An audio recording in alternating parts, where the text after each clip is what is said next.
Welcome back, everyone. This is Tak Oda, CIO of Attache for Business, with Lesa Hammond, our CEO. And I've been actually really looking forward to this conversation because last time we were talking about the learning curve, which everyone talks about, but I don't know, definitely not myself. I've never actually seen it.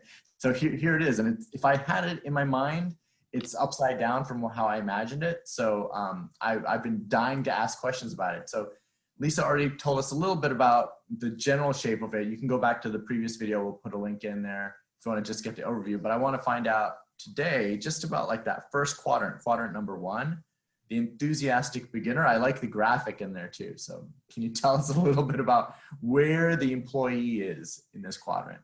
Yeah, so not to go through the whole thing again, but just to give you the overview of the quadrants. When somebody first comes into a job, they come in with a high expectation that they'll do well, that they're going to crush the job. And we call that the enthusiastic beginner.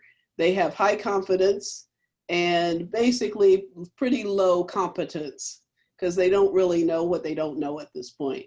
And as they continue through the learning curve, and in full disclosure, I've created the curve in this way. When you said it's upside down, I've created it in this way because what happens is as they gain competence, they lose their confidence. So it's really kind of a downward spiral. And the second quadrant is the disillusioned learner, where they've actually gained some competence, but they've lost confidence because they started learning what they don't know. Yeah, that's a rough thing to know. Yeah. And then as they start to continue to gain competence and they start gaining some confidence, which really takes a lot of work on the manager's part, and we'll get to that at some point. But then they become the reluctant contributor, where they know what they don't know and they don't know what they know. Does that make sense? Yeah, it's like the contrapositive of where they were. I don't know if I'm using the word. And then then when they get to the point where they know what they know and they do it well, they're a peak performer. So the person starting, this is where you want to start. The person starting out is an enthusiastic beginner. As a manager, it becomes very easy to think, oh, this person is really great. They know what they're doing. Here's the job, go off and do it. And it really becomes a setup for failure for them. Right. And then what happens so often is you send them off to do it, then they make a mistake and there's a overcorrection. So then it becomes kind of micromanaging because at which it really sends the person into a spiral. So the way that you start with a person who is just beginning a job as a manager, you want to start by being very directive about what you have them do. You want to tell them what to do.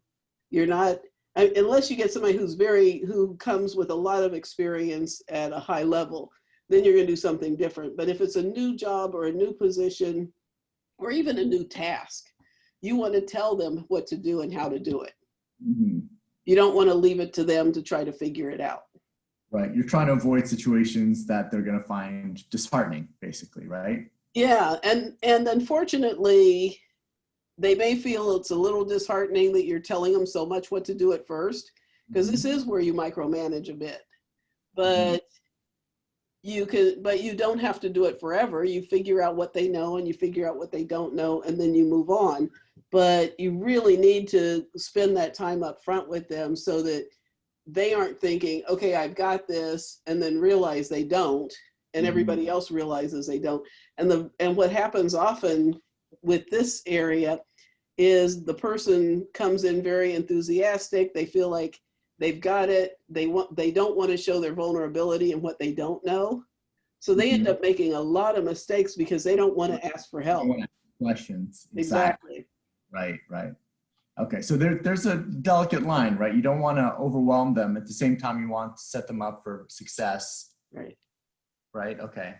Because I'm already looking ahead to, we're not going to talk about quadrant 2 yet, but I can already see how that could turn out in quadrant 2 if you're not careful about setting them up with realistic expectations, Yeah. setting them up for success from the very beginning. Yeah.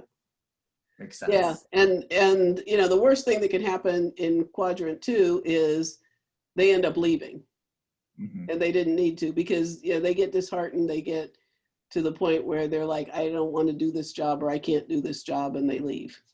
All right. Okay. So let's think about how we're not going to go into quadrant 2, but let's talk about how to avoid the situation in quadrant 2. Like, what are some best practices for managers to do during part 1? You already mentioned being a little bit more micromanaging than would normally be the Yeah. case, right?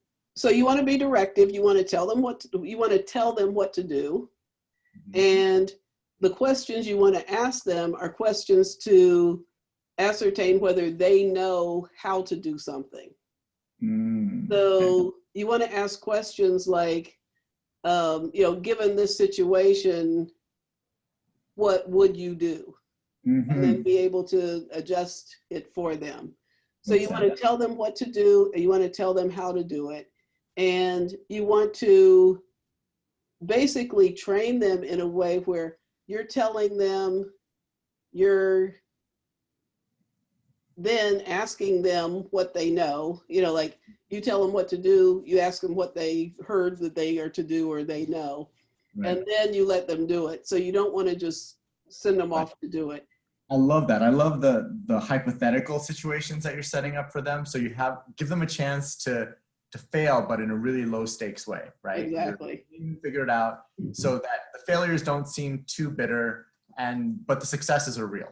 Right. Exactly. Gotcha. Okay.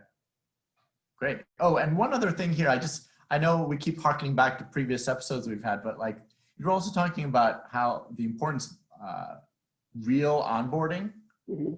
And it seems like there's a place on this curve, correct me if I'm wrong, where onboarding has a place. Absolutely. Okay. Yeah, and that's right in that same quadrant, you know, because that is the onboarding area. And in onboarding them well, you know, you're bringing them, not only are you telling them what to do, but you're bringing them into the fold, and you're making them know that they're important and that their job's important and what they do in the job is important. And you're setting them up so that they know that it's okay to ask questions and it's okay to make mistakes early on. Got it. That's so important, because if you don't set up that it's okay to make mistakes, you're not going to find out about the mistakes until they're big. Right. Yeah. No, I remember, because when you were talking about the onboarding process a few weeks ago, you were talking about how important it was, because if you don't do it right, you're going to lose the people. And now I'm seeing, I'm actually putting it on the graph where that happens. So this is great. It's all coming together for me. Thanks. Great. Thanks.